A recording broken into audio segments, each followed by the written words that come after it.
Welcome to TechBrothersIT. In this video, we are going to learn about lookup activity and for each activity in Microsoft Fabric data pipeline. So what exactly is the lookup activity? Lookup activity in Microsoft Fabric data pipeline is used to retrieve data from source such as a SQL table, Lakehouse file or REST API and some other sources as well, and use that data dynamically in your pipeline. For example, to make a decision, pass values or iterate over items. Now let's take a look on some of the purpose or places where we can use a lookup. So we fetch configuration or control values, so load flags, connection strings, last process date, etc. So in those type of situations where we can use a lookup and get those values and then process them accordingly. Get a dynamic file table names, useful for looping over data sources using for each.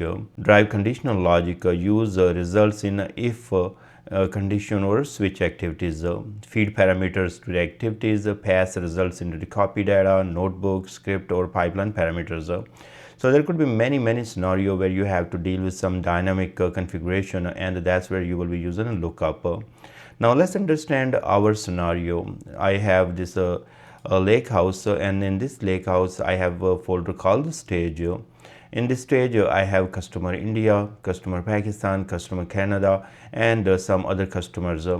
So this is my stage area where people from different countries drop their customer files.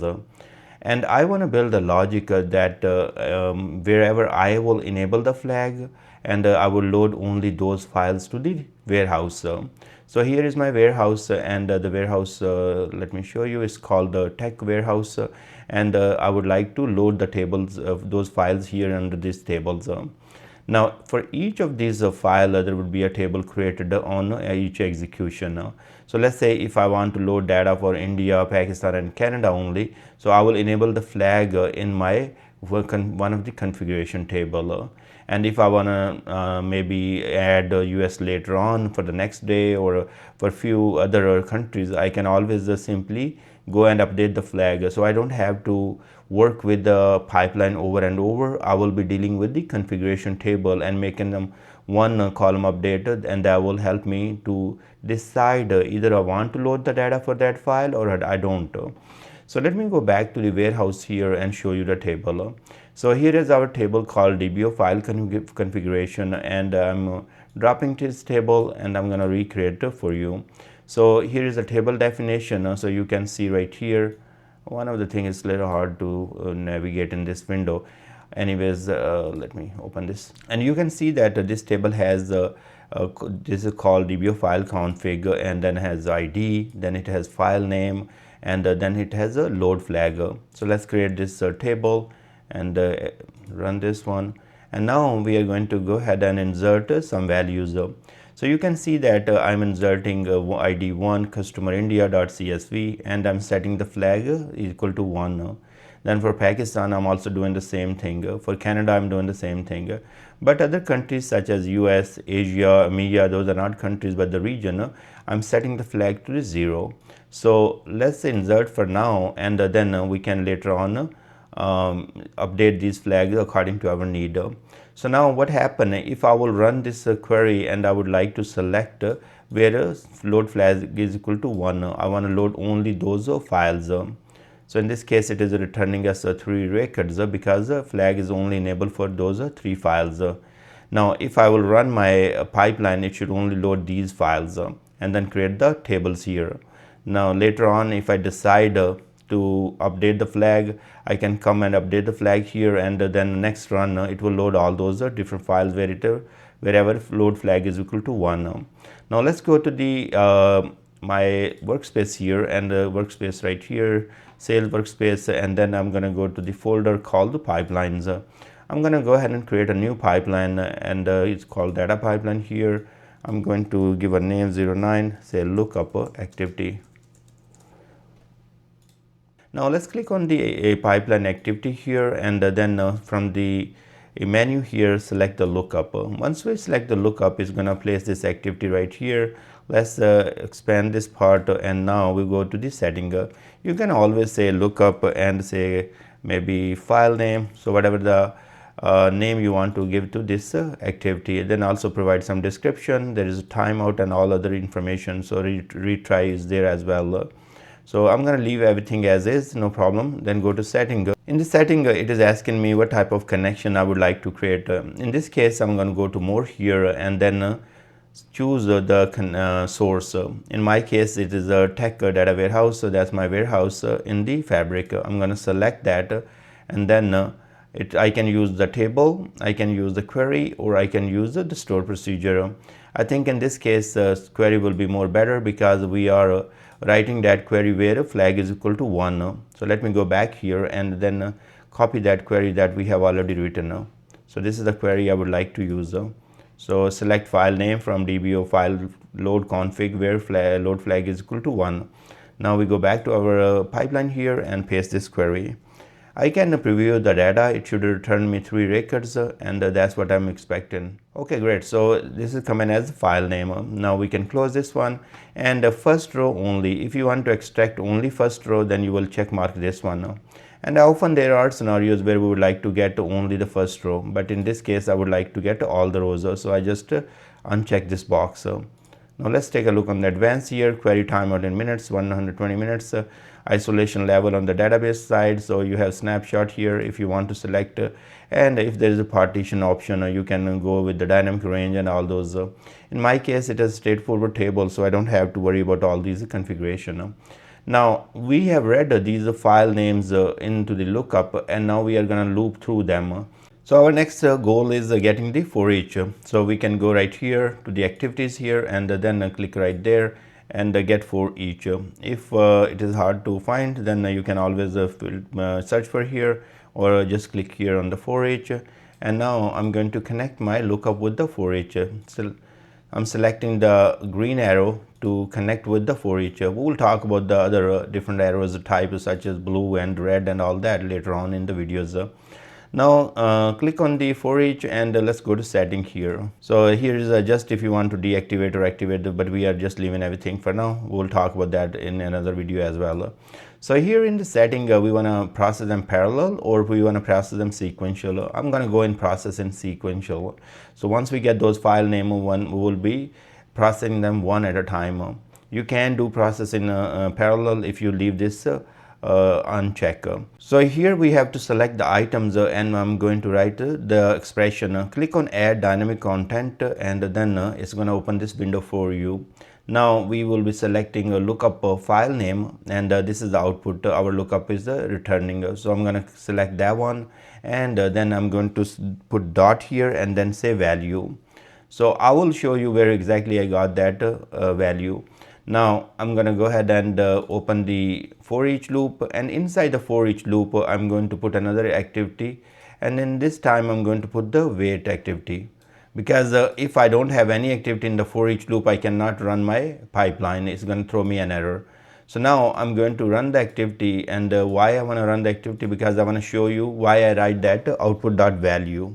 Okay, our lookup is completed, and if you go to the output right here, now for each loop is running 3 times because there are 3 records are returned by the lookup items. Now if we go to the lookup right here in the output, you are seeing this count and value. So this is the value tab I got from the lookup, so that's why I said that output dot value, and then we have file name inside that. That's what we are going to use in the inside the for each loop. And I just have wait activity that executed 3 times because there are 3 records returned by the lookup. Let's go to the for each here and double click, and now we are going to remove the wait activity and we are going to put real activity, that is our copy data. So I'm going to add to the canvas here, and now we are going to configure our copy data. Let's go to source here, and in the source we have to tell where we are reading that file. So I'm going to go right here, hit more, and then we will be selecting a lake house. So here is my TechBrothers lake house that I would need, and then I'm going to go to the files. Remember that our file is sitting in this staging folder. So I'm going to browse to it and then go to stage here. So here in the stage I have these all files, and I'm going to select one of the file because the structure of these files are the same. So I'm going to hit OK here, and now I can select one file here. That's fine, file path, and now I have to tell what type of file this is. This is CSV file, so I'm going to select the limited text file. Once I do that, I can preview the data, and you can see that it is returning us 3 records. Now let's close this one, and now you ask me, hey, guess what? You were using the lookup, then use the for each loop, and now here you are providing the file name. So how exactly this is helpful? We have to do some configuration that I will do. First of all, I have to do the destination and all, and then we'll come back and write our expressions. So we are going to go to the destination here, go to the our connection again, go to more here, and then select our warehouse. In this case, not new warehouse, actually we will be tech data warehouse that will be using now. Now here we will say auto create a table, and now you can provide any name here because we are going to write the expression here. Let's do the DBO schema, and then we will say table name. As we are writing the table name here, is saying add dynamic content, so we are going to click right there, and then we have a for each loop. Then inside the for each loop, remember that those item has the file name. Now what I'm going to do here, I'm going to replace let's say item dot file name. So if I will do that, what is going to happen is going to get the exactly file name that I'm getting every time. That I have extension .csv. I can leave that as is, or I can use the replace function here to get only the file name. So I'm going to use the replace function here.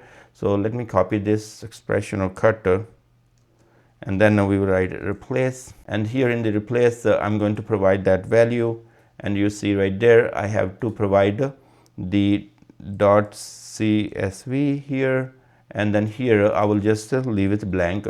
So I'm removing the extension from the file name, and that's what I would like to use as a table name. So that should be fine, and it says okay, let me just delete this and use it from here, and now I say file name. Okay, so this expression is working now, and we are all good. We can hit OK now, and this is the same expression we'll be using in the source, but let's wait for it. Let's go to mapping here and import schema. Now this is the reason I'm clicking the import schema here, because we have to provide the file name here, anyone that you want to use, and then at least you have a mapping done. So in this case, I'm going to go to the customer underscore India.csv. So let me go back and take a look. Actually, that should work. So if I'll go back here, so yeah, that's the right name. So I'm going to go back to my activity here, and it should get me the list of those columns from the file. Okay, here is the source columns, and here are the destination column. So I can change the column names. Let's say if I want to do ID here, and then instead of F name I want to do first name. So those all things can be done. If I want to remove some column, that's also possible. So you can play with that, whatever you want. So here is I'm going to go with the salary with the capital S. So we all done here with the mapping. We also have done with the destination. We want the file name to be our table name, and then what we want, we remove the CSV out of it, but in the source still we have hard coded the value. Let's click right there, and now we will change that as well. So add dynamic content.